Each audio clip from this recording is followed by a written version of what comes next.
ठीक है, तो कल हमने पढ़ लिया था, अच्छा कल हम देख रहे थे लेक्स, ठीक है, क्या देख रहे थे, लेक्स देख रहे थे। तो कल हमने जो लास्ट लेक देखी थी वो क्या थी,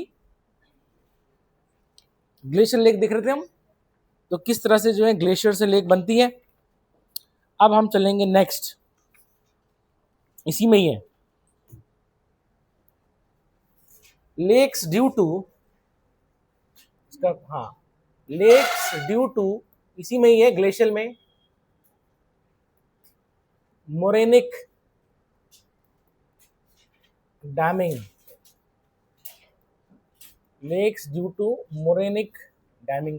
हमने पढ़े थे ना मोरेन्स, मोरेन्स क्या होते थे, जो बर्फ जो है, जो मिट्टी पत्थर लाता है उसको हम बोलते हैं moraines.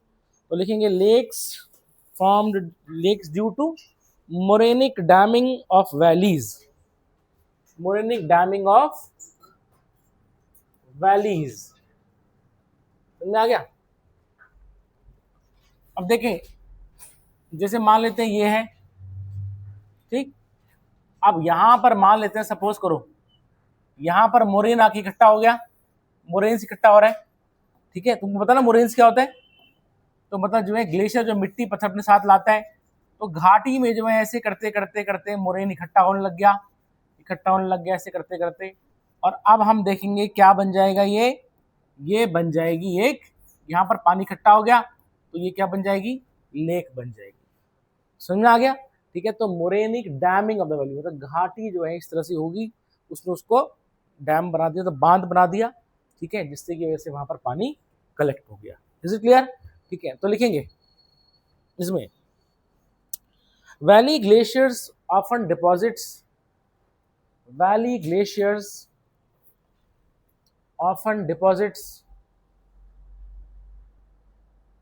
often deposits morainic debris,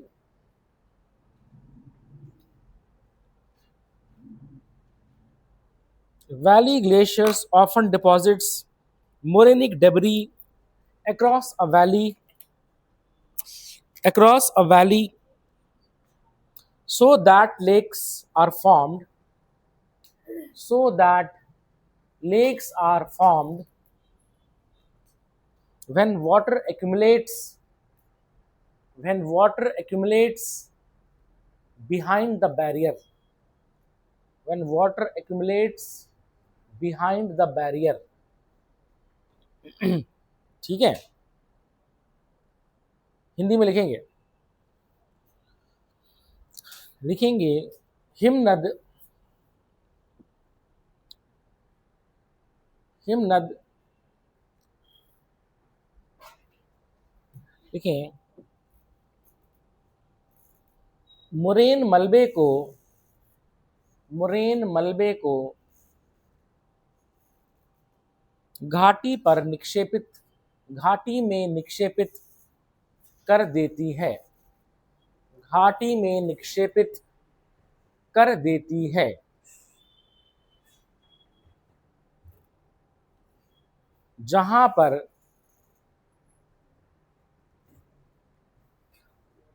पानी इकट्ठा हो जाता है,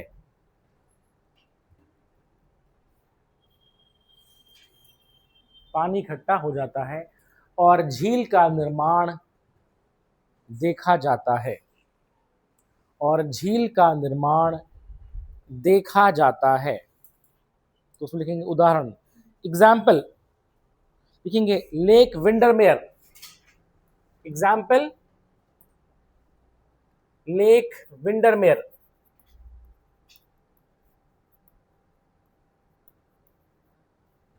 लेक विंडरमेयर ये कहाँ है, ब्रिटेन में है, लिखेंगे लेक विंडरमेयर इंग्लैंड,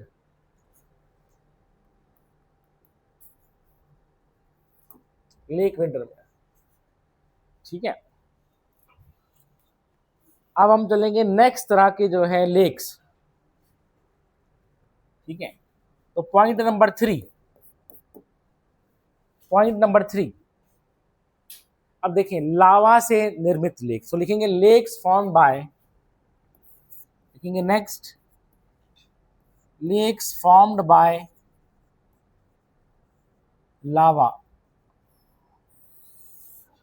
लावा निर्मित झीलें, लेक्स फाउंड बाय लावा, ठीक है, लिखेंगे हम लावा, या बल्कि इसमें ऐसे भी लिख देंगे एंड वोल्केनिक एक्टिविटी, ऐसे लिखेंगे एंड वोल्केनिक एक्टिविटी, ठीक है, वोल्केनिक एक्टिविटी। तो सबसे पहले हम देखेंगे इसमें, तुम्हें पता ही होगा क्रेटर लेक, बताया था ना, crater lake and caldera, crater lake and caldera, ठीक है। तो सबसे पहले क्रेटर लेक और कैल्डेरा। अब देखिए क्रेटर लेक और कैल्डेरा क्या होता है भाई, जैसे मान लेते हैं कि इस तरह से जो है ये ज्वालामुखी था, इस तरह से था, ठीक है। तो यहां पर मान लेते हैं इसके टॉप में जो है, ठीक है, इस तरह से जो है क्या हुआ, ये टॉप है, तो this is your crater, crater. अब वोल्केनिक इरप्शन हुआ और बहुत फोर्सफुल एक्सप्लोजन हुआ, तो हम देखेंगे ये जो है ये चीज इस तरह से, ये कुछ ऐसे में उड़ गई, मेरी बात में गई, टॉप जो उसका जो टॉप मोस्ट पार्ट था कोन का, वो एक्सप्लोड हो गया। अब इस तरह का स्ट्रक्चर बन गया, समझ आ गया, ये ऐसे करके टूट गया। और अब हम देखेंगे यहां पर क्या होगा कि यहां पर तुम्हारा पानी इकट्ठा हो जाएगा, इज इट क्लियर। तो इसको हम बोल देंगे क्रेटर लेक, या फिर ठीक है ना, या फिर कैल्डेरा, इज इट क्लियर, ठीक है, क्रेटर लेक और कैल्डेरा। तो यहाँ पर जो है ये झील ऐसे बनेगी, समझ आ गया। मतलब वोल्केनिक एक्टिविटी से क्या हुआ, top most part of the cone of the volcano it gets exploded away, और हम देखेंगे जो ऊपर का जो स्ट्रक्चर बना उसमें अगर पानी इकट्ठा हो गया तो वो झील बन जाएगी, मेरी बात समझ आ गई, ठीक। और अगर मान लीजिए दोबारा एक्सप्लोजन हुआ तो वो पानी सारा चला जाएगा, फिर वो समझ में आ गया, ठीक है, ये चीज है। तो लिखेंगे क्रेटर लेक इन कैल्डेरा, तो लिखेंगे इस पर, लिखें during volcanic eruption, during volcanic eruptions,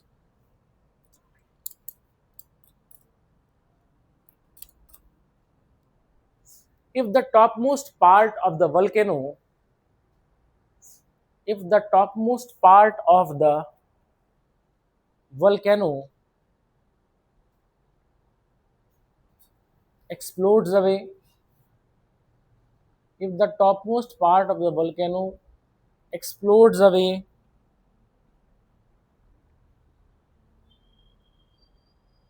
thereby creating a depression, thereby creating a depression,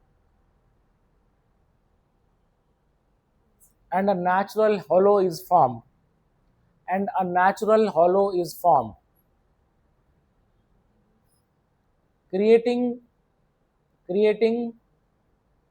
crater lake, creating crater lake, समझ आ गया, ठीक। और अगर सुने, अगर जो है वोल्केनो एक्सटिंक्ट है तो वो कभी एक्सप्लोड नहीं होगा, तो ऐसे में क्या होगा, एक लगभग परमानेंट झील बन जाएगी। लिखेंगे इसी में, लिखेंगे आगे से, if the volcano is extinct, if the volcano is extinct, then लिखेंगे the water collects in a depression, then water collects in the depression, तुम लेट आ रही हो भाई, चलो ठीक है, डाइवर्ट था आज, क्यों, विधानसभा में क्या लिखा था तुमने,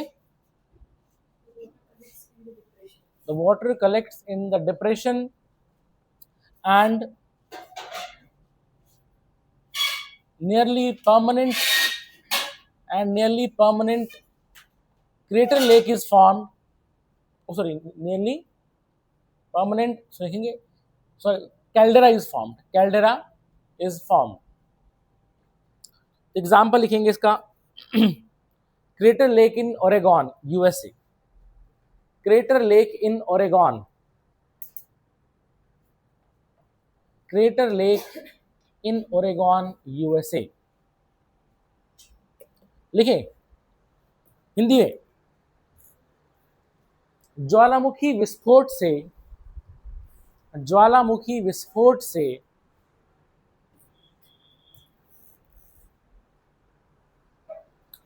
ज्वालामुखी का ऊपरी हिस्सा, ज्वालामुखी का ऊपरी हिस्सा फट जाता है तो एक कटोरे नुमा आकार का, तो एक कटोरे नुमा आकार का, कटोरे नुमा आकार का लिखेंगे का आकार की, आकार की झील का निर्माण होता है, जिसे क्रेटर झील कहा जाता है, जिसे क्रेटर झील कहा जाता है। ठीक है, आगे लिखेंगे इसमें नेक्स्ट लाइन से, विलुप्त ज्वालामुखियों में, विलुप्त ज्वालामुखियों में अगर पानी का जमाव होता है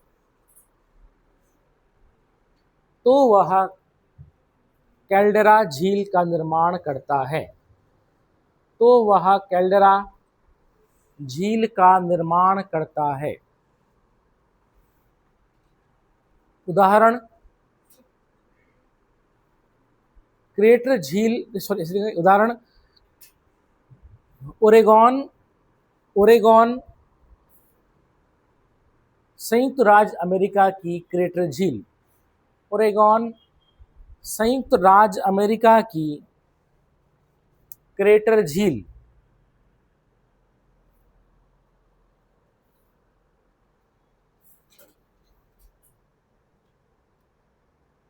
संयुक्त राज्य अमेरिका की क्रेटर झील लिख दिया।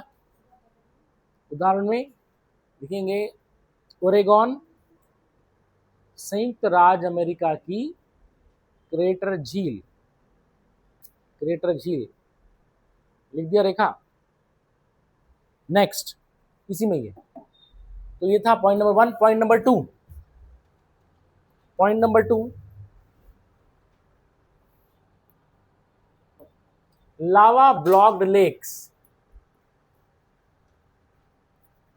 लावा ब्लॉक्ड लेक्स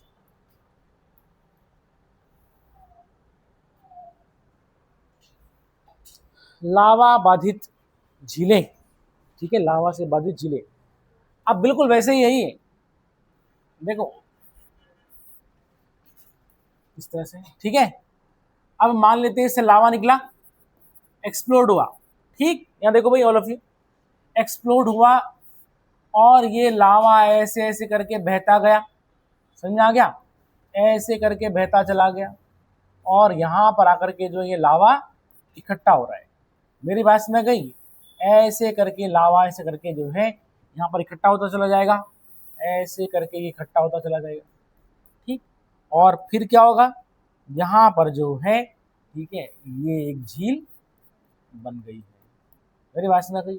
या फिर ऐसा हो सकता है कि मतलब मान लेते हैं कि कोई छोटी छोटी सी जो है स्ट्रीम जा रही होगी, धारा जा रही होगी, ठीक है, ज्वालामुखी एक्सप्लोड हुआ और उसने जो है वहां पर क्या कर दिया, तो वो जमा हो गया। अब वो जो झील का पानी, मतलब जो नदी का पानी था वो जा नहीं पाया, वो इकट्ठा हो गया और ऐसे करते करते वो झील बन गई। मेरे बात समझ गई, तो उसको हम बोलते हैं लावा ब्लॉक्ड लेक्स। इतना समझ में आ गया? ठीक है, तो लिखेंगे इसमें लावा ब्लॉक्ड लेक्स।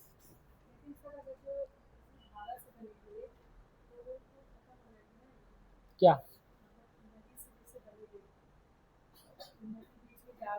हाँ,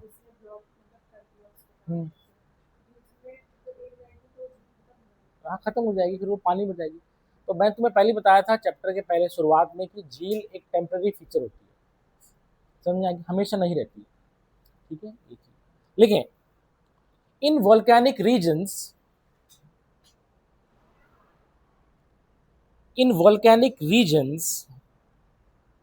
a stream of lava,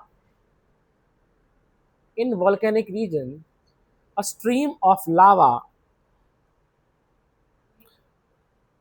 may flow across a valley,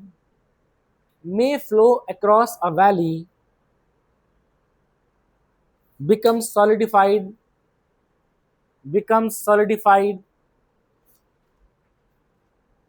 and thus dam the river,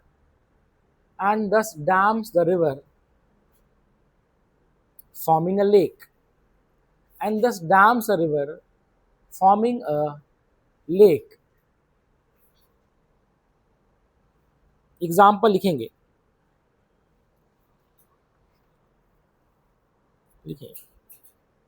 example sea of Galilee, Jordan पे है, ठीक है, सी ऑफ गैलिली। हिंदी में लिखेंगे ज्वालामुखी क्षेत्रों में अगर बहते लावा की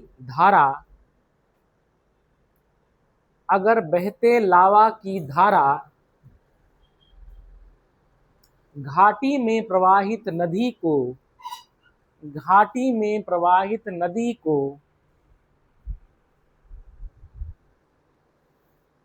बाधित कर देती है, जिसके कारण एक झील का निर्माण होता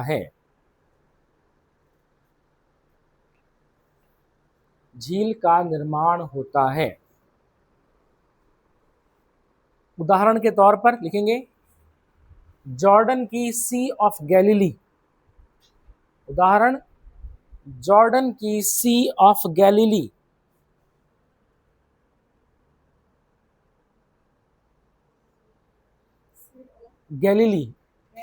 हाँ गैलीली, ठीक है, गैलीली, समझ में आ गया।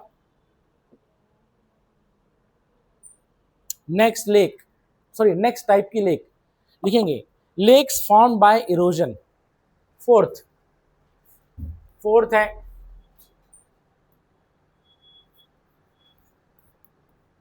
लेक्स फॉर्म्ड बाय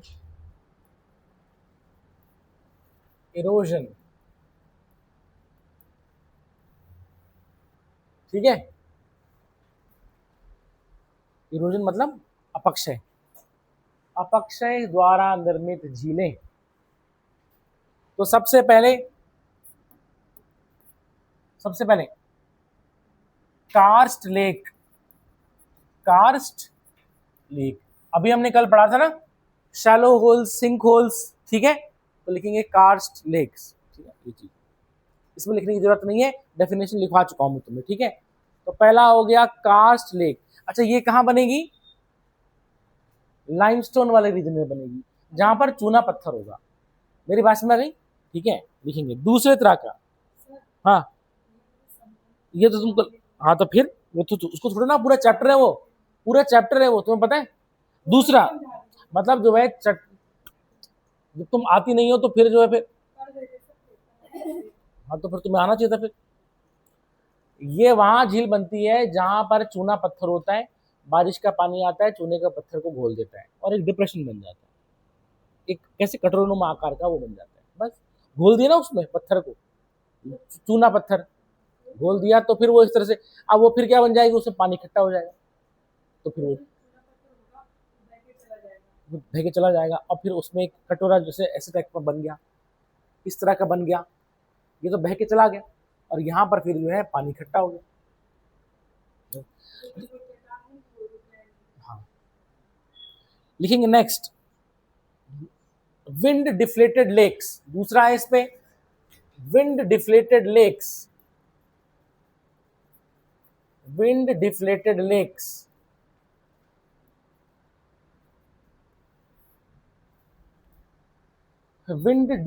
ये हमने पढ़ा था जब हमने देखा था कि रेगिस्तान में जब हवा बहेगी तो वो क्या कर देगी, वो जो है एक ऐसा डिप्रेशन बना देगी, उसको मिट्टी को हटा देगी। और अगर जो है यहाँ पर मान लेते हैं सपोज करो वाटर टेबल होता, यहाँ पर क्या होता, वाटर टेबल होगा, ये क्या हो गया, ठीक है, वाटर टेबल होगा तो क्या हो जाएगा, ऐसे करके ये पानी निकल आएगा, नहीं निकल आएगा यहाँ पर से जो है, ठीक है ना, तो उसको बोलते हैं विंड डिफ्लेक्टेड लेक्स। जैसे हमने देखा था फायूम डिप्रेशन इजिप्ट में, पढ़ा था हमने, ठीक है। रेगिस्तान में क्या होता है, हवा जो है क्या करेगी, उस पत्थर मिट्टी के जो भी है उसको हटा देगी, रेत को हटा देगी। और अगर मान लेते हैं वहां कहीं वाटर टेबल होगा तो वहां तक पहुंच गया तो पानी निकल जाएगा, तो उसको हम बोल देंगे विंड डिफ्लेक्टेड लेक्स। ये भी हम पढ़ चुके हैं, समझ में आ गया, ठीक है। फिर आगे चलते हैं, लिखने की जरूरत नहीं है, वो हमने वहां लिख दिया था, ठीक। नेक्स्ट, ठीक है, अब लिखेंगे हम fifth point, lakes form by deposition, ठीक है। Fifth point, lakes form by deposition.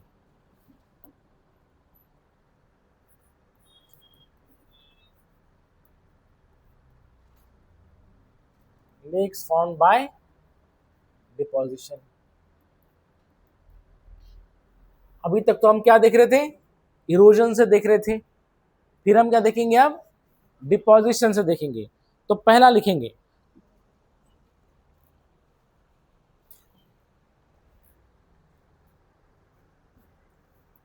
lakes formed due to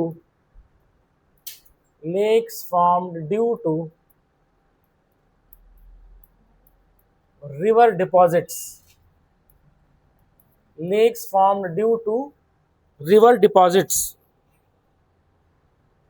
ठीक है। इसमें क्या आएगी आपकी, ऑक्सबो लेक, बताया था ना, गोखुर झील इस तरह से, ठीक है, ये गोखुर झील है इस तरह से, और ये तुम्हारी फिर नदी जो है फिर से स्ट्रेट हो गई इस तरह से, ठीक। तो उसमें क्या लिखेंगे, ऑक्सबो लेक लिखेंगे, समझ में आ गया, पता है ना ऑक्सबो लेक कैसे बनती है, ठीक है। मिंडर इतने ज्यादा स्ट्रांग हो गए कि वो एक दूसरे को टच हो गए और फिर जो है ये, तो इसमें लिखना है ऑक्सबो लेक, जो कि हम पढ़ चुके हैं।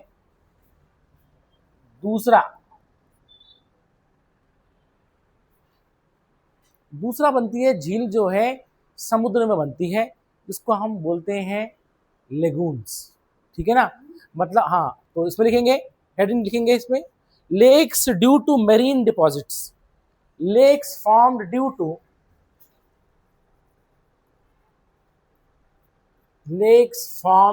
टू मेरीन डिपॉजिट्स,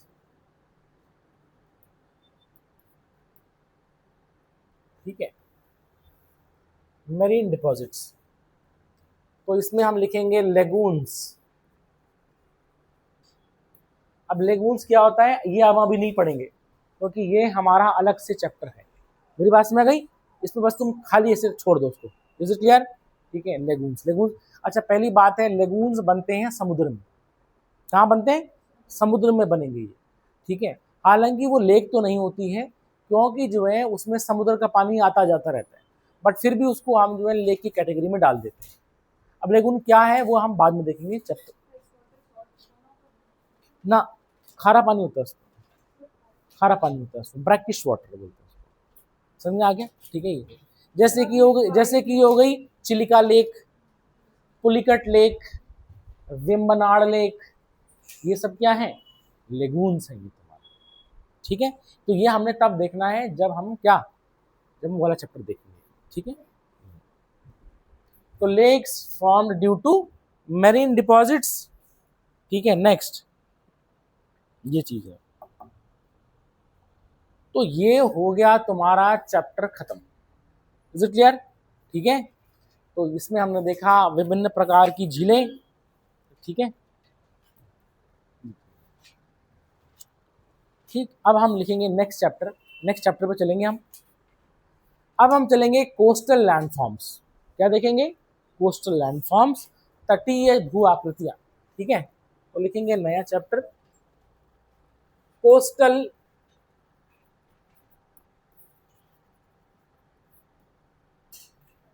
लैंडफॉर्म्स, ठीक है। Coastal landforms. अब सबसे पहली बात हम यहां पर देखेंगे लहरें। ठीक, देखिए हमने क्या पढ़ा था, हमने पढ़ा था जो वेव्स होती हैं, ठीक है, वेव्स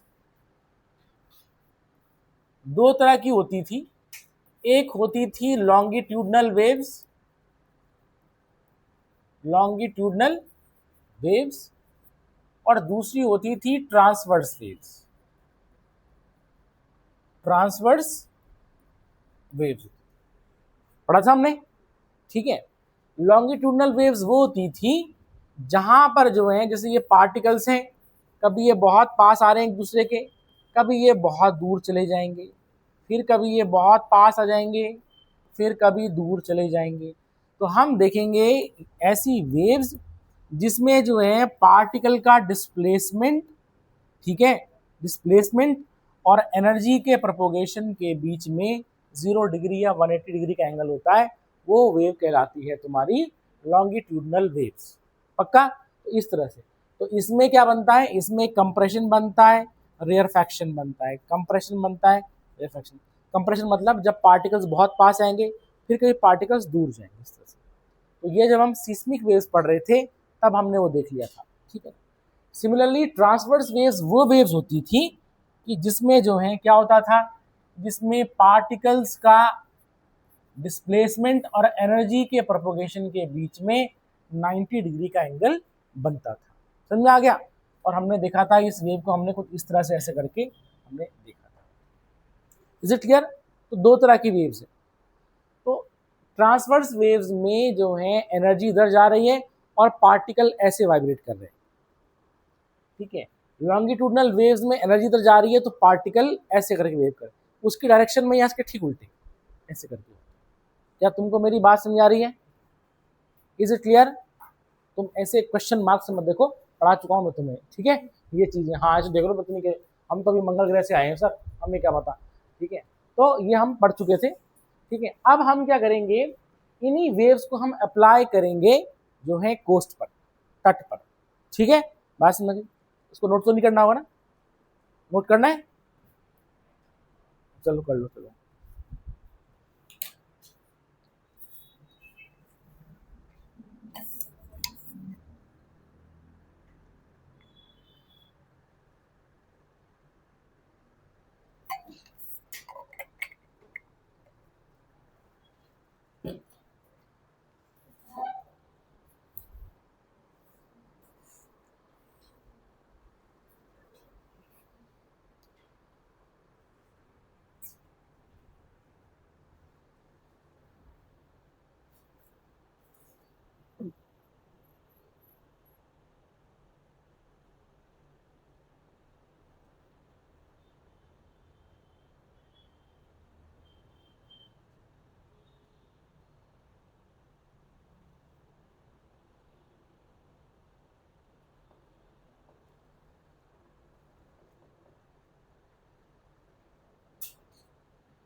ठीक है, अब आगे देखेंगे हम।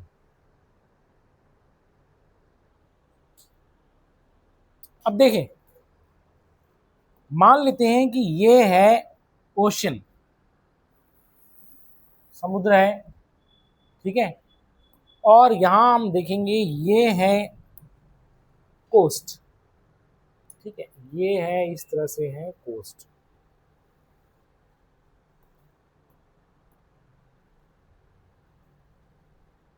ठीक, तो ये क्या हो गया, ये तो हो गया कोस्ट, तट, और ये हो गया समुद्र। ठीक है, ये हो गया आपका समुद्र इस तरह से। ठीक है, इस तरह से। अब सुने, अब मान लेते हैं कि यहां पर जो है हवा चल रही है, ये विंड है, पवन, हवा चल रही। अब समुद्र के ऊपर हवा बहुत तेज चलती है। क्यों चलती है? क्योंकि जो है समुद्र के ऊपर फ्रिक्शन कम होगा। अर्थ की सरफेस में कहीं पर पत्थर है, चट्टान है, कहीं पर बिल्डिंग है, तो हवा जो है रुक रुक के चलती है, तो हवा की रफ्तार कम होती है वहां पर। मेरी बात समझ गई? और हम देखेंगे कि समुद्र में जो है फ्रिक्शन तो है पानी में, लेकिन कम होगा, कंपैरेटिवली कम होगा, तो हवा जो है बहुत तेज चलेगी। अब अगर वहीं पर हम देखेंगे, ये मान लीजिए बिल्डिंग हो गई आपकी, ऐसे ऐसे करके, कहीं ये पहाड़ है, कहीं कुछ है, तो हवा जो है रुक रुक के इस तरह से चलेगी। तो समुद्र के ऊपर क्या होता है कि हवा जो है अच्छी खासी जो है तेज चलती है। Is it clear? अब एक चीज ध्यान देना, हवा जितनी तेज चलेगी उतनी उसकी काइनेटिक एनर्जी होगी, गतिज ऊर्जा बोलते हैं उसको, हम बोलते हैं कि नहीं बोलते हैं? ठीक है ये। तो अब क्या होता है कि मान लेते हैं कि विंड जो है, विंड ने क्या किया, विंड यहां पर टकराई, तो पानी से भी टकराएगी, वो ऑब्वियस सी बात है, उससे आगे चल रही, कुछ पानी से टकराएगी। अब जैसी जो है इस विंड ने ये पानी से टकराएगी, अपनी एनर्जी इस पानी को दे देगी, इस पॉइंट पर, इस पॉइंट टकराई, एनर्जी दे देगी। अब जो पार्टिकल्स हैं उन्होंने एनर्जी गेन की, और वो पार्टिकल अब ऊपर उठेंगे। पार्टिकल ऑब्वियसली बात है, ठीक है, एनर्जी आएगी तो वो अप डाउन करेंगे, उसमें टू एंड फ्रो मोशन होगा। तो क्या होगा, इस पॉइंट पर जो पार्टिकल हैं वो ऐसे करके उठने शुरू हो गए। समझ में आ गया? और हम देखेंगे कि इसको हम हटा देते हैं, ठीक है, और हम देखेंगे कि ये जो है इस पॉइंट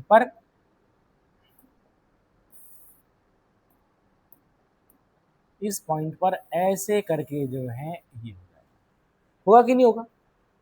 टकराई, पार्टिकल्स ऊपर उठे। अब ध्यान देना, पानी जो है इस तरह से है, तो अब यहाँ का पानी ऊपर हो गया, अब पानी तो उतने का उतरा है, तो इसका मतलब क्या हो जाएगा कि यहाँ पर यहाँ का जो पानी है वो तुम्हारा क्या हो जाएगा, ऐसे करके वो नीचे आ जाएगा। आएगा कि नहीं आएगा? आएगा, पानी तो उतना ही है, क्योंकि इन दोनों को हम ऐसे जोड़ेंगे तो वो उतना ही लाइन पे आ जाएगा। Is it clear? तो ऐसे में क्या हो गया, ये हवा टकराई और यहाँ पर इस तरह से हुआ, तो ये तो बन गई आपकी वेव की क्रस्ट, ये बन गई ट्रफ, बनेगी नहीं बनेगी ट्रफ? ठीक है, तो ये बन जाएगी क्रेस्ट और ये बन जाएगी ट्रफ, जैसे हम वेव मोशन में पढ़ते थे। ठीक है, अब सुन, इतना समझ में आया? यहां देख, अब होगा क्या, हमने दो तरह की वेव्स पढ़ी थी, एक तो थी कौन सी, ट्रांसवर्स वेव, ठीक है, और एक थी क्या, लॉन्गिट्यूडनल वेव्स। समझ में आ गया?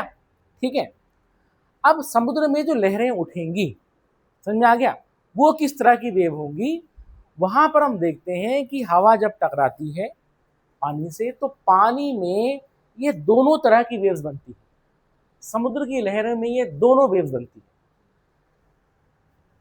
इसका मतलब जो ओशियन वेव्स हैं वो तुम्हारी ट्रांसवर्स भी होंगी और लॉन्गिट्यूडनल भी होंगी। मेरी बात समझ गई?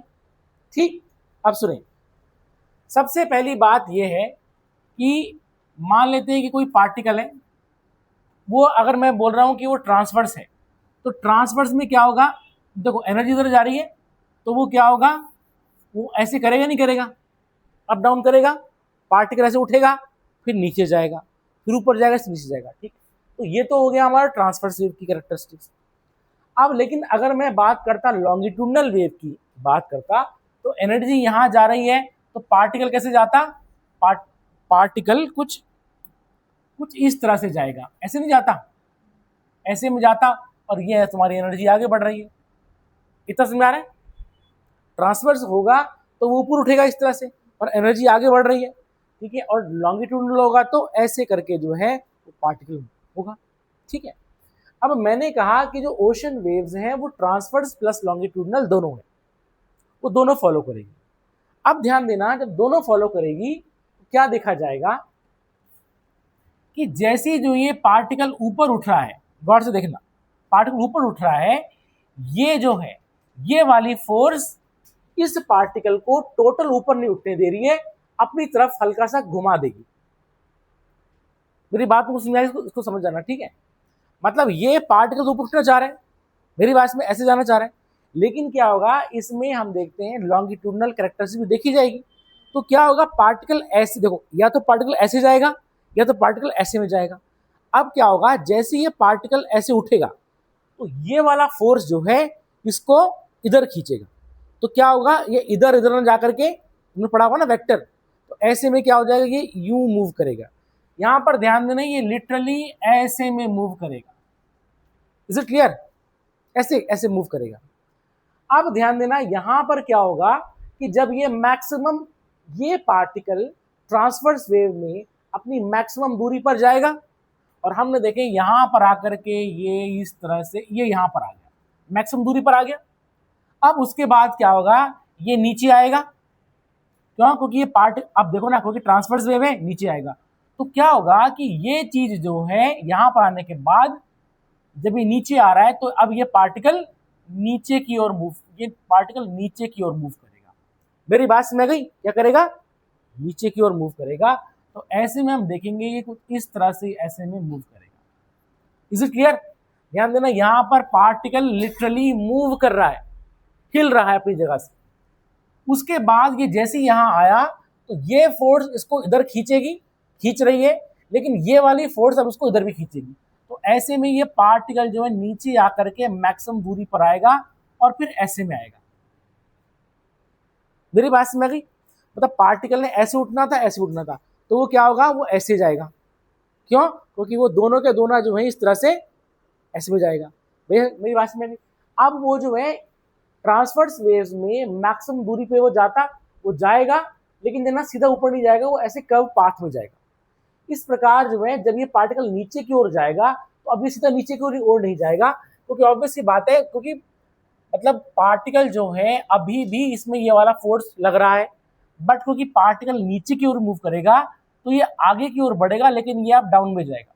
उस प्रकार से जब ये पार्टिकल नीचे जाएगा तो ये वाला फोर्स इसको पीछे खींचेगा, और हम देखेंगे क्या हो रहा है कि लिटरली पार्टिकल जो है इस तरह से घूमेगा। मेरी बात तुमको समझ आ रही है? Is it clear? ये ट्रांसवर्स और लॉन्गिट्यूडनल दोनों की प्रॉपर्टी दिखा रहा है? नहीं नहीं, हाँ मतलब यहां पर, लेकिन ध्यान देना यहां पर इस तरह नहीं आएगा, क्योंकि उठ करके ऐसे में जाएगा वो। मेरी बात समझ गई? और ऐसे में ये क्या करते हैं, जब अब लहरें आगे भी तो बढ़ेगी, अब ये इस तरह से ऐसे करके जाएगा, ऐसे करके मूव करेगा। मेरी बात समझ गई? इस तरह से।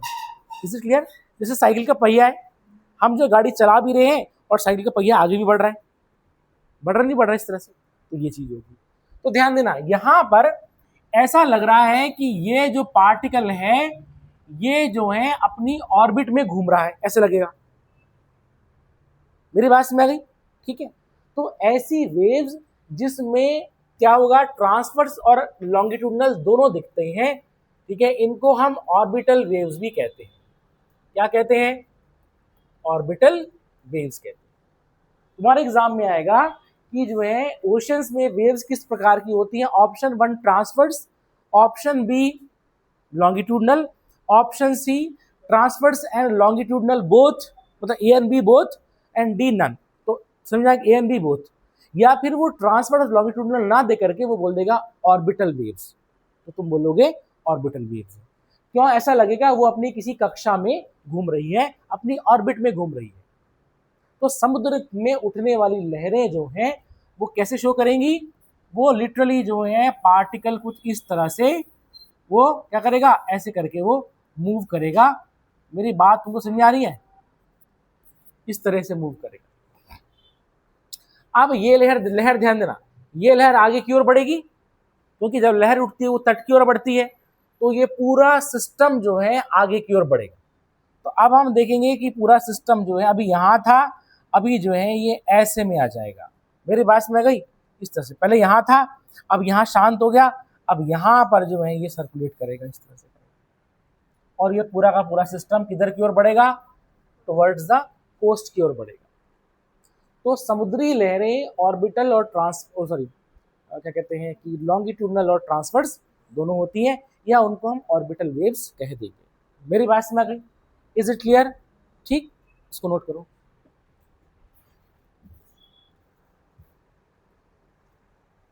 इसको फोटो खींच दो, ठीक है, फोटो खींच दो, आ जाएगा इस पे।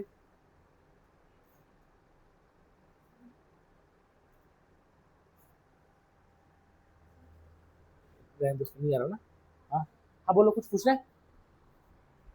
अभी रुको, अभी रुको, अभी क्यूआर कोड तो आने दो।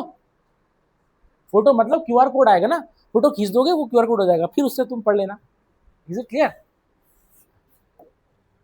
फोटो खींचो उसकी, यहाँ देखो लड़की, क्यूआर कोड स्कैन करो, जब बनाते रहोगे तो स्कैन करते रहना, तुम्हारे उसमें ऑटोमेटिकली आ जाएगा, ठीक है? इसको स्कैन करना क्यूआर कोड से, सिंपल। अब फोटो खींचोगे तो उतना चमक आएगी इसमें, तुम्हें सीधा जो है ये तुम्हारे मोबाइल में ट्रांसफर हो जाएगा, साफ सुथरी फोटो हो जाएगी तुम्हारी।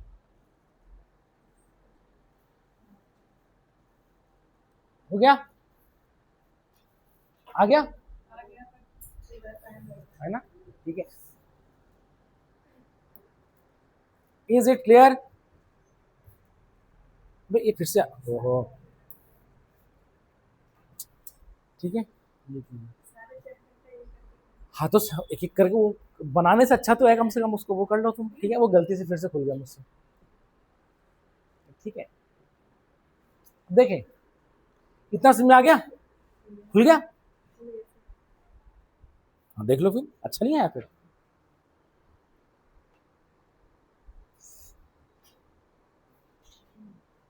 अच्छा, ये पूरा ही आ गया ये? अच्छा, तो ऐसा हो सकता है कि चलो जब पढ़ाने के बाद, हाँ तब जा करके जो है ये भी हो जाए, सपना हो रहा है, ठीक है? आप सुने, नेक्स्ट, इतना समझ में आया तुम्हें कि ओशन की वेव्स कैसी होती हैं? ऑर्बिटल वेव्स होती है। Is it clear? ठीक है, तुम्हें नींद आ रही है आजकल? तुम्हें नींद आ रही है बहुत ज्यादा, आज से लग रहा है मुझे, ठीक है? अब सुने, अब यहां पर क्या है, देखें, ऐसे करके ये लहरें उठ रही हैं, और अब मान लेते हैं कि यहां पर आ गया ये कोस्ट है, ठीक है? इस तरह से तुम्हारा जो है कोस्ट आ गया, ठीक है, इस तरह से। अब सुनिए, ठीक, ये कोस्ट आ गया, इज इट क्लियर?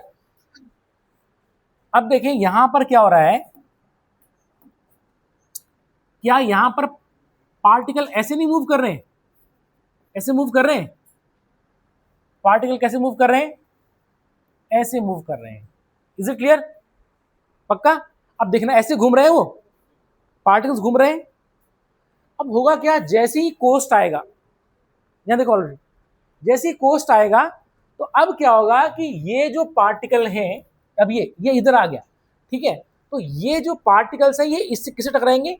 इससे टकराएंगे, इससे टकराएंगे, और हम देखेंगे टकराएंगे तो वहां पर वहीं रुक जाएंगे उस तरह से, और वो अपना सर्कल कंप्लीट नहीं कर पाएंगे, क्योंकि पार्टिकल तो घूम रहे हैं ना इस तरह से, ऐसे घूम रहे हैं इस तरह से, मेरी बात में। अब ये कोस्ट आ गया, टकराए यहां पर, वो तट आ गया, अब क्या हो जाएगा, वो पार्टिकल अब आगे नहीं बढ़ेंगे, और हम देखेंगे जो सर्कुलेशन था वो पूरा नहीं हो पाएगा, वो टूट जाएगा। अब जैसे ही वो टूटेगा, बट क्योंकि जो है वेव तो आगे बढ़ रही है, वेव क्या है, आगे बढ़ रही है, तो तुम देखोगे जैसे जो है ये टूटने लगेगा, जैसे ये टूटा, ठीक है ना, तो हम देखेंगे वहां पर क्या हो जाएगा, जैसे ही टूटेगा तो सर्कुलेशन तो नहीं हो पाया, लेकिन वेव आगे बढ़ेगी, तो हम देखेंगे यहां पर इस तरह से आपका जो है, ठीक है, सर्फ बन जाएगा। मेरी बात समझ गई? सर्कुलेशन था वो टूट गया, अब वो वहां पर वेव टूट गई, और हम देखेंगे एक हुड लाइक का स्ट्रक्चर, नागिन जैसा स्ट्रक्चर, बात समझ गई? ऐसे आगे बढ़ेगा। और अब क्योंकि ध्यान देना, क्योंकि जो है वेव कोस्ट की ओर मूव कर रही है, तो ये पूरा जो हुड है, ध्यान देना, जहां पर हुड बना इसका मतलब कोस्ट आ गया है, वो सर्कुलेशन टूट चुका है। और अब हम देखेंगे ये जो बना है, this is known as hood, ठीक है? और इस चीज को हम बोल देंगे ब्रेकर्स। क्या बोल देंगे? ब्रेकर्स। ब्रेकर मतलब हुड जब बन रहा है इसको बोलेंगे ब्रेक। वेव्स ब्रेक हो गई, अब वो जो सर्कुलेशन था वो क्या हो गया, ब्रेक हो गई है, और हम देखेंगे इस तरह से हो जाएगा, और अब ये चीज क्या होगी, ऐसे करके आगे बढ़ेगी, कितना तुम्हें समझ आ रहा है? Is it clear? ठीक है, यहाँ देखो, अब ये करते करते ऐसे करके आगे बढ़ेगी और ऐसे करके हम देखेंगे ये सी लेवल है, लेकिन जब ये टकराएगी यहां पर से तो हम देखेंगे ये इससे आगे टकराएगी। मेरी बात समझ में आ गई? क्यों? क्योंकि हुड था ये ऐसे में आ रहा है और ये चीज क्या होगा, जो ये जितना इसका लेवल था उससे अभी ये आगे टकराएगा। मेरी बात को समझ में आ गई? मतलब इस तरह से होगा जैसे कि ये आपका जो है कोस्ट है और इस तरह जैसे ये आपका सी लेवल था, तो ऐसे करके जो है ये आपका ऐसे में टकराएगा। कहाँ टकराएगा? यहां टकराएगा। मेरी बात समझ में आ गई? मतलब जितना लेवल था उससे आगे जाके टकराएगा। मेरी बात समझ में आ गई?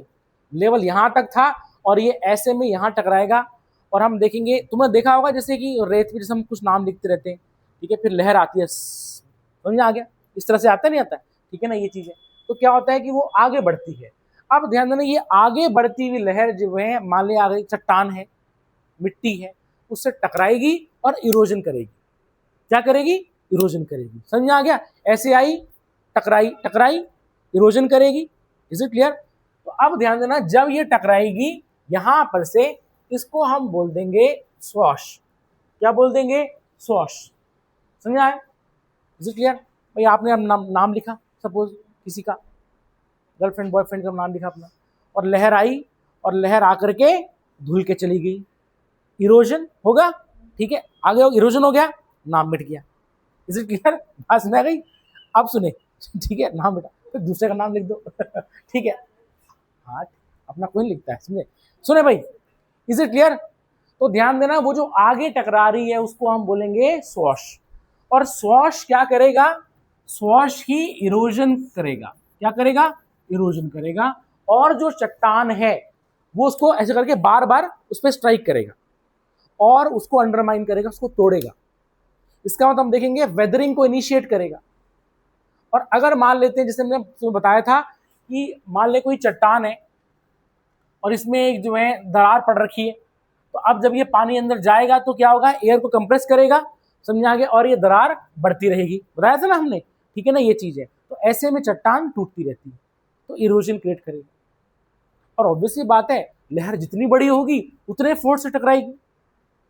बात में आ गई? ठीक है, तो इसको हम बोलेंगे स्वॉश। Is it clear? इसको नोट कर लो, ठीक है। अब सुनो, बता रहा हूं, पहले इतना इतना पढ़ लिखो तुम। पहले वो एक नाम तो मिट गया, मेरी बात में आ गई, ठीक है। अब सुनो, इसको नोट कर लो, ठीक है, ठीक है, समझ आ रहा है?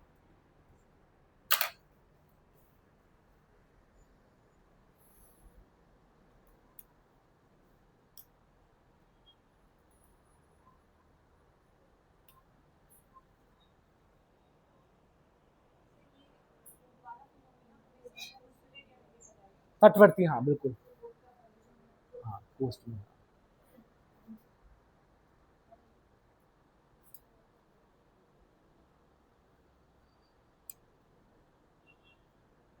अच्छा, तुमने देखा होगा तब लोग इसमें क्या करते हैं, सर्फिंग करते हैं ना, वो ऐसे होकर पहनते हैं, तो वो क्या होगा, ये तो आगे बढ़ता रहता है और ये स्लाइड होता रहता है, वो ग्रेविटी है, तो ये नीचे आएंगे लोग, और ये पूरा चीजें ऐसे करके आगे बढ़ रही है, तो उनके पे हुड रहता है इस तरह से। मेरी बात समझ गई? ठीक है, ये चीज रहती है।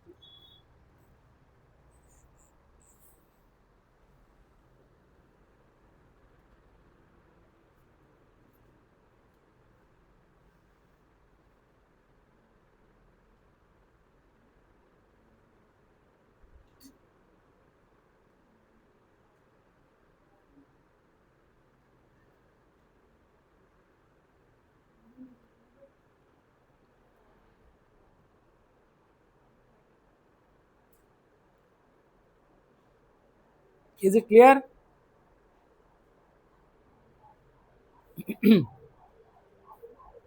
तो जो नॉर्मल लेवल था सी का, क्या हुआ? लहरें टकराई और हमने देखा उसके आगे बढ़ गई, तो उसको हम बोलेंगे स्वॉश। ठीक है, अब सुने, इतना समझ आ गया?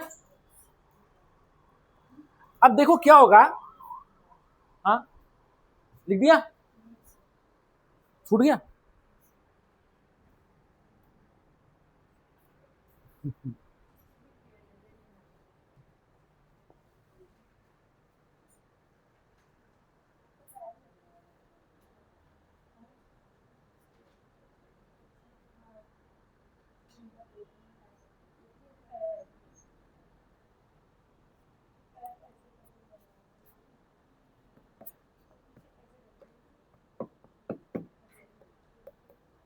हो गया?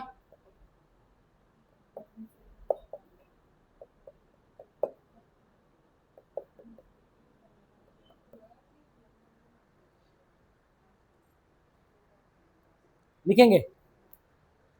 अब देखें, अब जैसे सपोज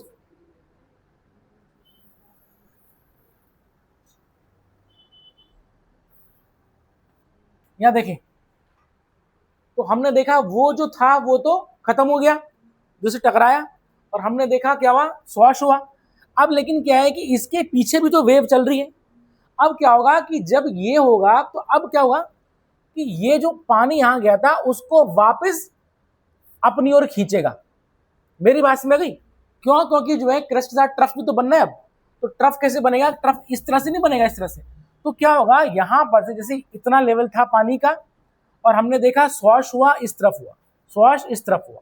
अब क्या होगा, इसको मेंटेन करने के लिए ये पानी को अपनी ओर खींचेगा, और हम देखेंगे यहां अपनी ओरिजिनल लेवल से भी पानी पीछे की ओर खींचेगा। मेरी बात समझ आ गई? ऐसे करके, इज इट क्लियर? तो पहले पानी यहां था, ठीक है, स्वॉश में यहां पहुंचा, और अब क्या हो जाएगा, ऐसे पहुंचेगा। मेरी बात समझ आ गई? तो इसका मतलब पानी अब जो है उल्टा जाएगा। Is it clear? पानी अब उल्टा जाएगा, तो इसको हम बोल देंगे बैक वॉश। क्या बोल देंगे? Back wash. क्यों? क्योंकि अब ये पीछे से क्या आ रहा है, वेव ट्रेन आ रही है, मतलब जो है वेव की एक लहर आ, इस तरफ से कई सारी लहरें आती, तो उसको मेंटेन करने के लिए। अब जैसे फिर ये भी कोस्ट पहुंचेगा, इसका भी क्या बनेगा, इसका भी हुड बन जाएगा, और फिर ये फिर टकराएगा स्वॉश। मेरी बात समझ गई? तो ध्यान देना, स्वॉश में इरोजन हो रहा है, बैक वॉश में जो वो मिट्टी जो है या पत्थर तोड़ के लाया था उसको वो डिपॉजिट करेगा। तो हम देखेंगे बैक वॉश में तुम्हारा डिपॉजिशन देखा जाएगा, निक्षेपण देखा जाएगा, और जितना लेवल था पानी का उससे वो पीछे हटने लगेगा। मेरी बात समझ गई? तो समुद्र की लहरें यहां पर हैं, ठीक है, आपने जो समुद्र की लहरें इस तरह से हैं, ठीक है, और ये पानी है, आपने यहाँ पर जो है ऐसे करके कुछ नाम लिख दिया है, तो समुद्र की लहरें यहाँ से आगे आई, ठीक है, उसके बाद पीछे जाएंगी, और फिर काफी पीछे चली जाएंगी। तो ये हम बोलेंगे क्या हो जाएगा, दिस इज बैक वॉश, और इसमें होगा डिपोजिशन। मेरी बात समझ गई? इसमें क्या देखा जाता है, डिपोजिशन देखा जाता है। Is it clear? हाँ। हम्म।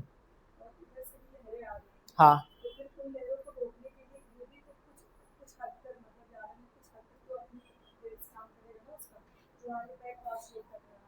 तो देखो ना, बैक वॉश क्यों हो रहा है, क्योंकि इसके ठीक पीछे जो लहर आ रही है वो अब मेंटेन करेगी अपने को, वो तो पानी खींचेगी ना, क्योंकि उसने क्रस्ट के साथ, अभी भी तो क्रस्ट बना लेकिन ट्रफ तो नहीं बन रहा है। तो अब क्या होगा, ट्रफ बनाने के लिए जो है वो क्या करेगा, पानी को खींचेगा, तभी तो जो है ज्यादा इस तरह से होगा, तो पानी पीछे की ओर खींचेगा। लेकिन अब जब ये लहर जो है जैसी कोस्ट पे पहुंचेगी, फिर इसका हुड बन जाएगा, और फिर वो आगे, तो लहर आ रही है, जा रही है, तो swash back wash, swash back wash, ऐसे होता चला जाएगा। Is it clear? मेरी बात समझ आ गई? तो तुम नोट कर लोगे इसमें कि बैक वॉश में क्या होता है, डिपोजिशन देखा जाता है। Is it clear? ठीक है, इसको नोट कर लो तुम।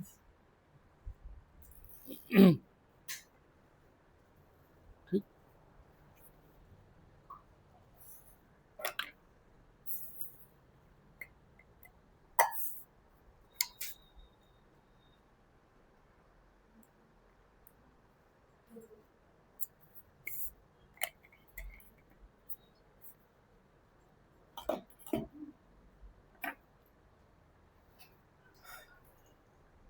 अच्छा, और हमने जैसे पढ़ा था डेल्टा फॉर्मेशन, देखा था ना, तो अगर लहरें बहुत तेज आएंगी तो वो क्या कर देगी, वो तो जो अगर डिपोजिशन भी हो रहा है उसको भी तोड़ देंगी। तो डेल्टा अगर जो है बन रहा है, समझ में आ गया, और और लहरें बहुत तेज हैं तो वो क्या करेगा, उसको धुल देगा। बताया था ना कि डेल्टा फॉर्मेशन में टाइड थोड़ा कम आनी चाहिए, मेरी बात में गई, या फिर जो है हेड ऑन कोलिजन नहीं होना चाहिए। तो लहरें अगर ऐसे टकरा रही हैं तो बहुत पावरफुली जो है स्वॉश कर रही हैं, तो जो मान लीजिए मिट्टी इकट्ठी भी हो रही होगी उसको वो क्या करेगी, ऐसे आकर के धुल देगी इस तरह से, और समुद्र की ओर डिपॉजिट कर देगी। मेरी बात में गई, उसको धुल देगी इस तरह से। तभी हम देखेंगे बहुत स्ट्रॉन्ग टाइड्स आते हैं या जो है बहुत ही स्ट्रॉन्ग करंट्स हैं, तो वो जो है डेल्टा की फॉर्मेशन को काफी हद तक कम कर देते हैं। Is it clear? हाँ हाँ, क्योंकि है लहरें नहीं आएंगी, ठीक है, क्यों? डेल्टा बनेगा, बिल्कुल भी। और साथ में जो डिपोजिशन हो रहा है वो जल्दी जल्दी डिपोजिशन हो जाएगा, तो ऊपर भर जाएगा ये चीज।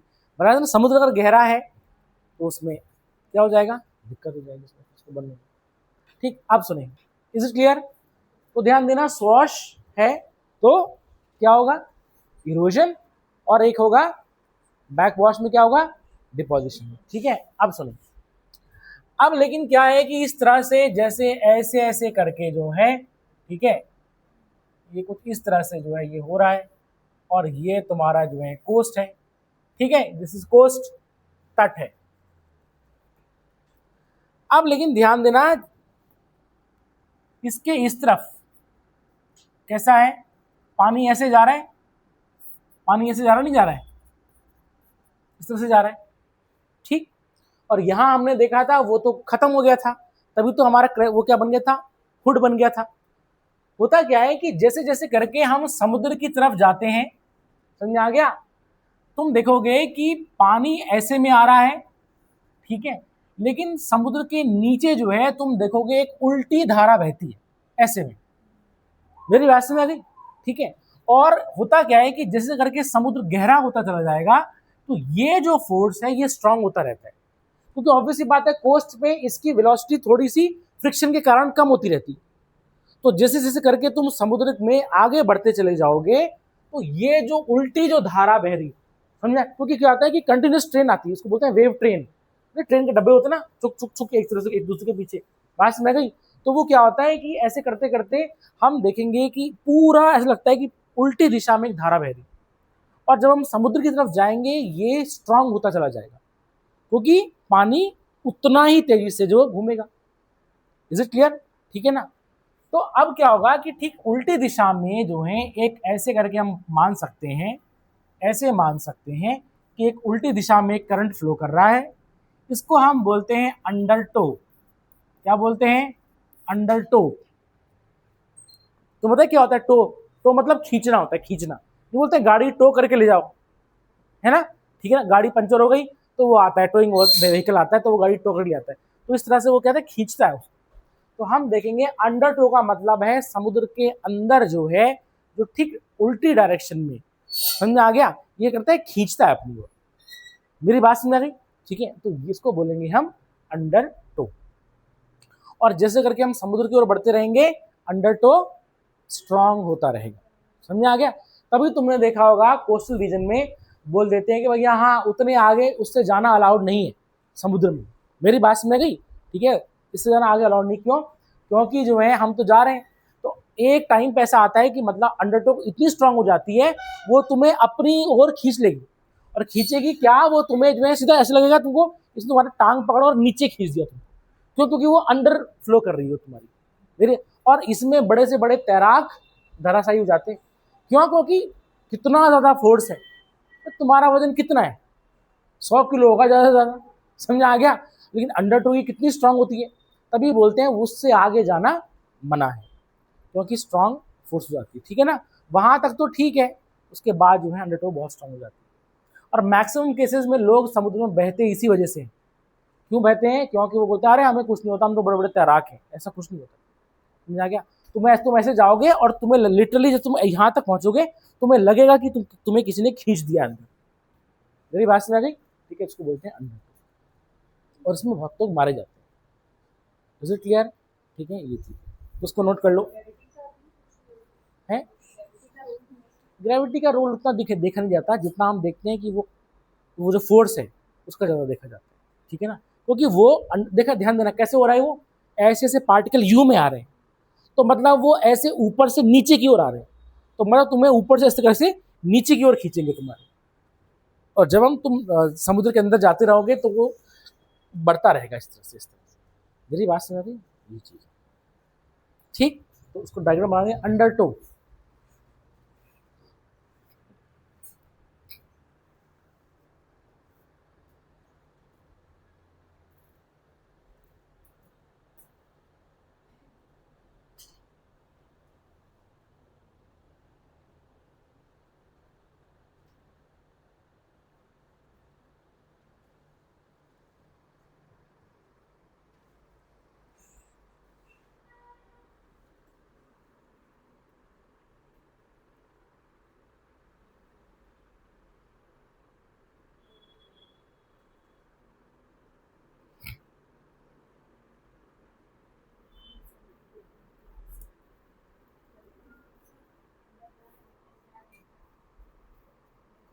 तुम बोलोगे it is a current that exist inside the ocean water या सी वाटर, ठीक है ना, and it increases towards the ocean, और वो समुद्र की तरफ इसका जो है फोर्स बढ़ता रहता है, ठीक है ना, ये चीज।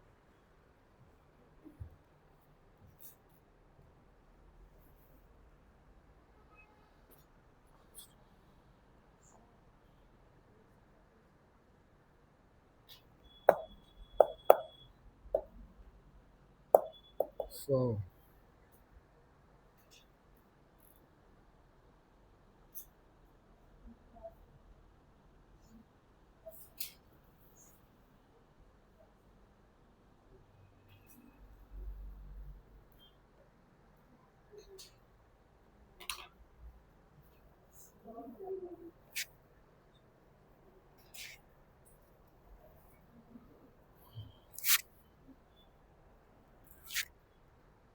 ठीक है, अब लिखेंगे हम next coastal features of erosion. Next लिखेंगे हम कोस्टल फीचर्स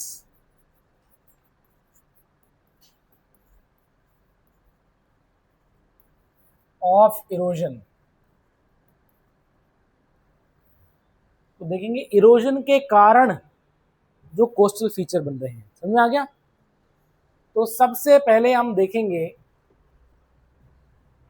अच्छा देख मिनट को, तुमने देखा था, सुना था तुमने 2004 में सुनामी आई थी, सुनामी आई थी नहीं आई थी। तो सुनामी क्या होता है, सीस्मोजेनिक वेव्स होती है, अर्थ मतलब जो है अर्थक्वेक आता है समुद्र के अंदर और लहरें बनती है। अब ज्यादा लोग क्यों मरे, जैसे मान लेते हैं कि ये समुद्र है और ये कोस्ट है, बात समझ गई, ये कोस्ट है। अब क्या होता है, नॉर्मली जो है समुद्र की लहर आगे आती है फिर यहां तक जाती है ना, स्वॉश बैकवॉश होता है, ठीक है। अब क्या हुआ उस समय, ठीक है, बहुत मतलब समुद्र के अंदर जो है भूकंप आया, ठीक है, और क्या हुआ कि बहुत ही बड़ी वेव बनी, वेव बनेगी, ठीक है, जितना पावरफुल अर्थक्वेक होगा उतना एनर्जी होगी, जितनी एनर्जी गेन करेगा उतना ऊपर क्रस्ट बनेगा।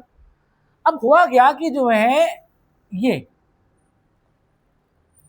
अब स्वॉश हुआ फिर बैकवॉश हुआ, बैकवॉश हुआ यहां, ठीक है, फिर यहां, समझ आ गया, और पानी कंटिन्यूस हटता चला गया, और लोगों को इतना दिमाग नहीं रहा कि मतलब स्वॉश क्यों नहीं हो रहा है, लहर तो आनी चाहिए ना, आती जाती रह रही है, और क्या हुआ कि वो जो है पानी हटता चला गया। इसका मतलब तुम सोचो कि जब ये पानी कहाँ जा रहा है, यही तो वेव बना रहा है ऊपर, अब वो हटते चले गए, हटते, अच्छा लोग क्या समुद्र के अंदर और जाते चले गए, यही तो होगा ना। अच्छा अब क्योंकि समुद्र में क्या होता है, इसमें सीपी और मोती और मिलते हैं, समझ आ गया, और लोग क्या, वो बच्चे और लोग जो है आगे आगे बढ़ रहे हैं।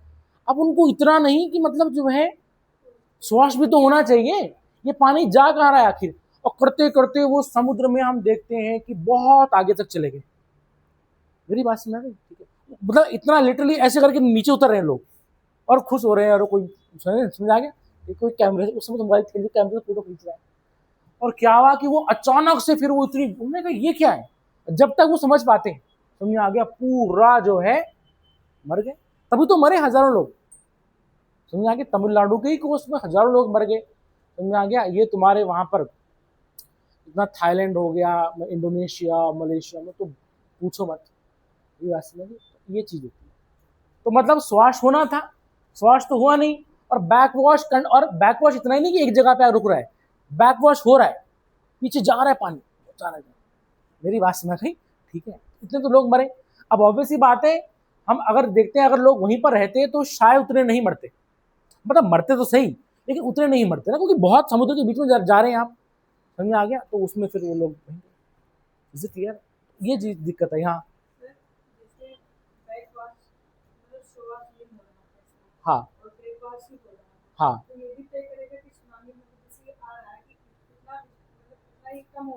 हाँ हाँ, बिल्कुल, है ना। तो मतलब अब ये समझ जाना चाहिए कि अगर बैक वॉश हो रहा है कंटिन्यूस, तो इसका मतलब तुम समझ जाओ ना, तो तुम क्या करोगे, तुम्हें उल्टा दूर भागना है वहां से, जहां तक हो सके, तो तुम्हारे बचने की संभावना बढ़ जाएगी।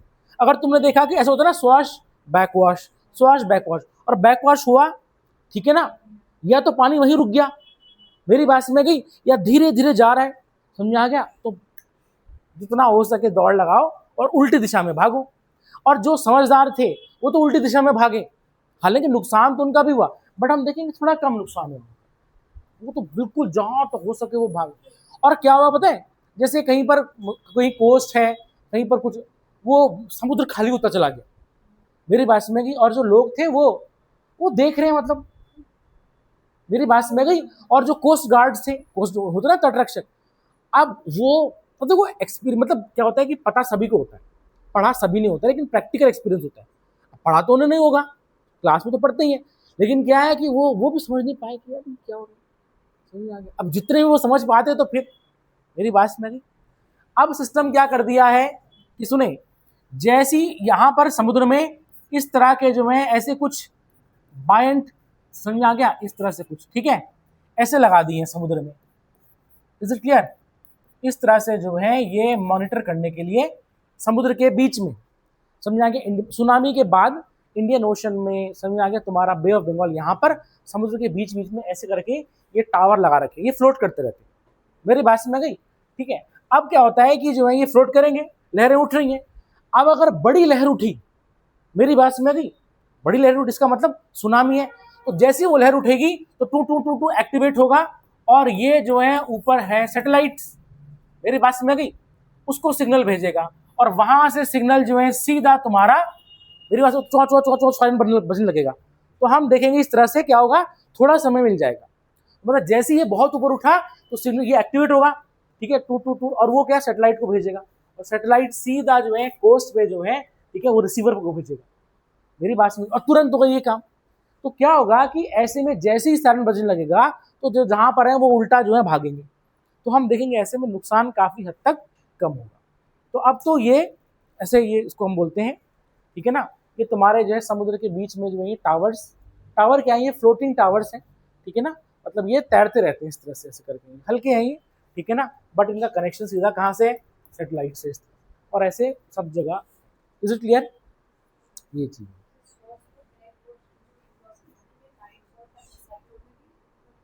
हाँ हाँ बिल्कुल बिल्कुल, जो है टाइड में भी होगा। हाँ, साइक्लोन में क्या होता है, बड़ी लहरें उठती हैं, टाइड्स में क्या होता है, बड़ी लहरें उठती हैं। लेकिन टाइड्स तुम्हारा क्या होता है कि जो है दो बार हाई टाइड, दो बार लो टाइड, समझ आ गया। अब साइक्लोन आएगा तो उसमें क्या होगा, बहुत बड़ी बड़ी लहरें उठेंगी, समझ आ गया, और स्वास्थ्य बहुत आगे तक होता है फिर, तभी तो कहते हैं वो कोस्ट खाली करा देते हैं, मेरी बात समझे, ये चीज़ है। तो साइक्लोन में भी जो है, जैसे सपोज करो बे ऑफ बंगाल में आ रखा है साइक्लोन, ठीक है ना, तो वहां पर क्या होता है कि जो है वहां पर तो लहरें उठ रही हैं, और वो कहाँ जाएंगी, कोस्ट की तरफ आएंगी। तो तुमने देखा वो खाली करवा देते हैं पूरा, इतने इतने किलोमीटर तक खाली करा दिया, ताकि वो तो बहुत आगे तक स्वाश होगा ना, फिर वो खाली करवा देते हैं, ठीक है ना। यही तो काम है एनडीएमए का, नेशनल डिजास्टर मैनेजमेंट अथॉरिटी, समझना, यही तो काम करती है एसडीआरएफ की team, state disaster response force, समझ आ गया। जैसे उनको सिग्नल मिला, अब उनका काम है तुम किस तरह से खाली कराओ, समझ आ गया। तो ये पता चल जाता है कि कितना स्ट्रांग है, क्या है, कितना किलोमीटर तक कोस्ट खाली करा देना है। इंडिया में तो वैसे भी जो तुम देखोगे बहुत ज़्यादा, इंडिया तो तीनों तरफ से पानी से घिरा हुआ है। मेरी बात से मैं कही, अगर सुनामी नहीं भी आया तो साइक्लोन तो आते रहते, और हम देखते हैं कि ग्लोबल वार्मिंग से साइक्लोन की टेंडेंसी बढ़ रही है, पानी गर्म हो रहा है ना, समझ में आ गया, तो साइक्लोन बढ़ रहे हैं और साइक्लोन स्ट्रांग हो रहा है और ज़्यादा वायलेंट हो रहा है। मेरी बात में पहले तो ये था कि अब बे ऑफ बंगाल में ज़्यादा साइक्लोन बनते थे, लेकिन अब क्योंकि पानी गर्म हो रहा है तो अरेबियन सी में भी साइक्लोन बन रहे हैं। आप ध्यान देना, दोनों तरफ से मुसीबत है, समझ में आ गया। पहले तो मतलब अरेबियन सी में बनते थे लेकिन उनकी टेंडेंसी कम थी as compare to bay of Bengal, लेकिन हम देख रहे हैं कुछ समय से देखा जा रहा है कि अरेबियन सी में भी साइक्लोन फॉर्मेशन ज़्यादा देखा जा रहा है। मेरी बात तुमको समझ में आ गई है? ठीक है, ये चीज़ है। तो दोनों जगह से इसका मतलब इंडिया और ज़्यादा डिजास्टर प्रोन हो गया है। मेरी बात समझ में, हिमालय, इंडिया तो दुनिया की ऐसा देश है जहाँ पर खतरनाक डिजास्टर का गढ़ है, जो हर जगह डिजास्टर समझ में आ गया। क्योंकि मान लेते हैं इंडिया है तो ये पूरा जो है Himalayan zone, earthquake, seismic activities, समझ में आ गया। Interior part of the country drought, सूखा पड़ेगा, ठीक है, नदियां हैं, बाढ़ आएंगी, ठीक है, कोस्ट है तुम्हारा तो साइक्लोन होगा। मेरी बात समझ में, कोस्टल रीजन में साइक्लोन, सुनामी, समझ में आ गया, ठीक है। अब तो ये देखा जा रहा है बाढ़ ज्यादा आ रही है, सूखा ज्यादा पड़ रहा है, चारों दिशाओं से जो है, समझ में आ गया, ठीक है, कृपा बरस रही है। Is it clear? ठीक है ना, तो ये चीज है, लेकिन अब थोड़ा तेजी कम हो रही है वैसे, समझ में आ गया। अच्छा, इंडिया अब जो है रिप्लेसमेंट लेवल से नीचे आ गया है जनसंख्या में। तो पता है रिप्लेसमेंट लेवल क्या होता है कि मान लेते हैं अगर 1000 लोग मतलब पैदा हो रहे हैं तो 1000 लोग मर रहे हैं, तो उतने पर रहेगा। लेकिन अब इंडिया में क्या है कि बच्चे पैदा कम हो रहे हैं और जितने जो लोग मर रहे वो तो लोग तो नॉर्मल मर रहे हैं, तो क्या हो रहा है कि रिप्लेसमेंट लेवल से नीचे आ गया, मतलब इंडिया की पॉपुलेशन अब डिक्लाइन होने लग गई है। मेरी बात समझ गई? इंडिया का फर्टिलिटी रेट जो है, ठीक है, पहले 2.4 था समथिंग, अब जो है मतलब 1 पॉइंट समथिंग हो गया है। मतलब टोटल फर्टिलिटी रेट का मतलब ये होता है कि एक वुमेन अपने रिप्रोडक्टिव लाइफ टाइम में कितने बच्चे को जन्म देगी। तो पहले इंडिया में लगभग एक वुमेन का अप्रोक्सीमेट जो था 2 पॉइंट समथिंग था, अब वो होकर के 1 पॉइंट समथिंग हो गया है। इसका मतलब क्या हो गया, रिप्रोडक्टिव रेट कम हो चुका है, क्योंकि महंगाई होगी ना, कौन बच्चे को पालेगा। तो आप ध्यान देना, अभी मैं पढ़ रहा था रिप्लेसमेंट लेवल से इंडिया नीचे जा रहा है, तो मतलब हम अभी भी हालांकि हम जनसंख्या ज्यादा है, लेकिन यही चलता रहा तो क्या हो जाएगा, जनसंख्या डिक्रीज होने लगेगी। और हम देख रहे हैं डिक्रीज हो रही है क्योंकि रिप्लेसमेंट लेवल से नीचे आ गए हैं। भाई अगर उतना ही होगा तो मतलब जो है death rate is equal to birth rate, बराबर हो जाएगा, उतना ही है, समझ में आ गया। लेकिन अब हम देख रहे हैं कि डेथ रेट ज्यादा है as compare to birth rate. अब डेथ रेट ज्यादा का मतलब ये है कि बूढ़े तो अपने बूढ़े में मरेंगे, लेकिन जो बच्चों ने पैदा होना था वो कम पैदा हो रहे हैं। मेरी बात समझ गई? तो इसलिए क्या हो रहा है कि रिप्लेसमेंट लेवल से हम नीचे आ गए हैं। मेरी बात समझ गई? ठीक है, जैसे हम देखते हैं चाइना भी यही हाल है, समझ में आ गया। इसका मतलब इंडिया में अब पॉपुलेशन धीरे धीरे करके एज पॉपुलेशन, बूढ़ी पॉपुलेशन होने लगेगी, समझ में आ गया। और रिप्रोडक्टिव एज जो पैसा कमा के देती थी, सरकार को टैक्स देती थी, अब वो धीरे धीरे कम होने लगेगी और सरकार पे बर्डन बढ़ने लगेगा। मेरी बात समझ गई? तो ये चीज है, क्या तुमको इतनी बात समझ आ गई? अब देखेंगे कोस्ट, सरकार जो है, सरकार बर्डन पड़ेगा नहीं पड़ेगा, उसको तुम घर जाके सोचना, ठीक है, ठीक है। यहाँ देखें, सबसे अब हम देखेंगे कोस्टल फीचर्स ऑफ इरोजन। तो सबसे पहले सुने, लिखेंगे हम capes and bays, capes and bays. Cape और बे, बे को बोलते हैं खाड़ी, ठीक है, और केप को क्या बोलते हैं, केप को केप बोलते हैं ना, कन्याकुमारी केप है, उसको क्या बोलते हैं, केप को केप ही तो बोलते हैं, केप ही बोलते हैं, हाँ, हाँ, ठीक है, केप ही बोलते हैं उसको, ठीक है। यहाँ देखें, जैसे मान लेते हैं कि ये जो लैंड है, यहाँ देखो भाई, ये कोस्ट है और ये जो है पानी है,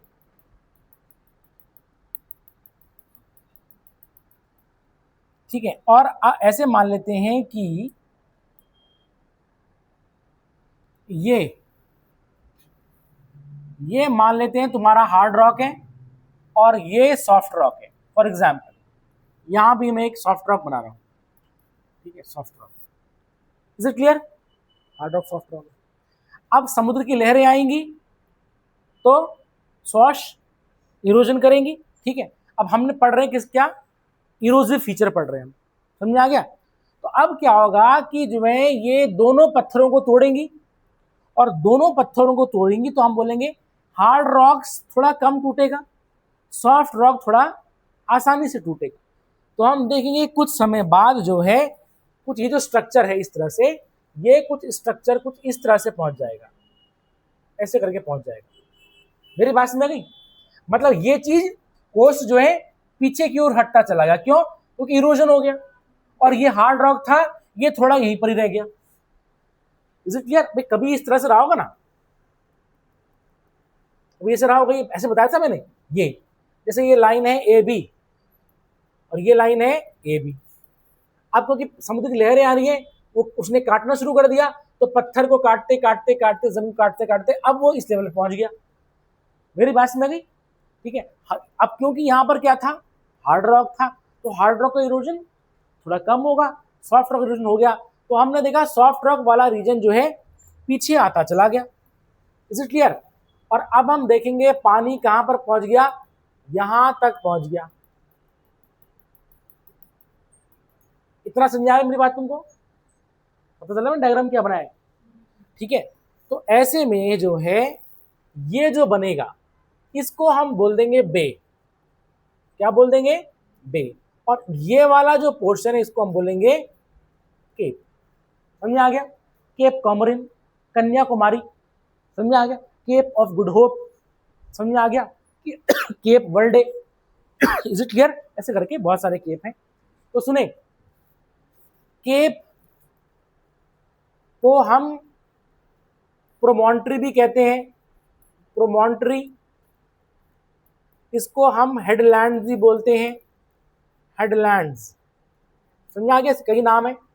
उसी प्रकार बे को हम इनलेट या फिर कोव भी कह सकते हैं। समझ आ गया? केप को प्रोमोंट्री, हेडलैंड्स कह सकते हैं।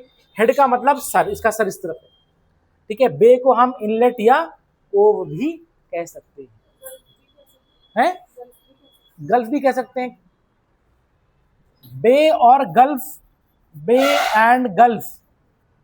बे को हिंदी में खाड़ी और गल्फ को हिंदी में खाड़ी।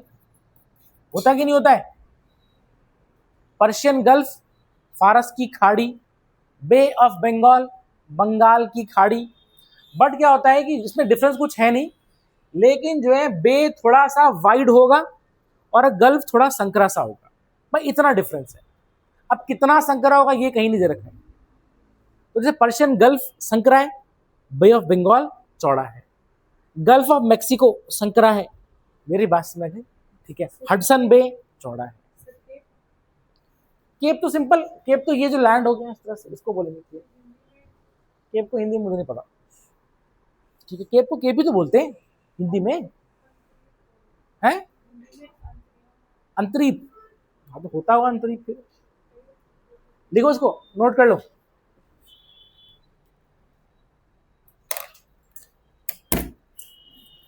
तो भैया आज के लिए इतना ही, ठीक है।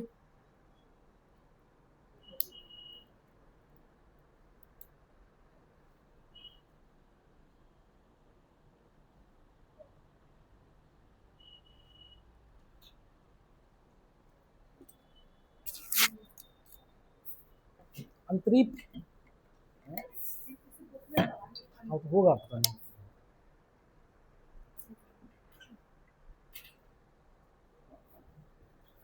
पेपर कब है तुम्हारा?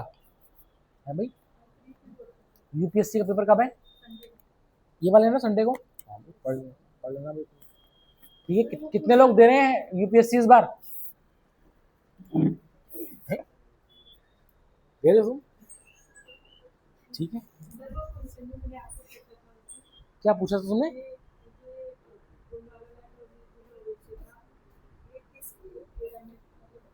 अच्छा ये तो फिर हमें आगे तो अभी तो आया नहीं आगे पेपर तो आने वाला है, लेकिन अब ऐसे तो बहुत सारी हमें तो पूरी अभी क्लाइमेटोलॉजी नहीं पढ़ रखी हमने, हमने ओशनोग्राफी नहीं पढ़ रखी।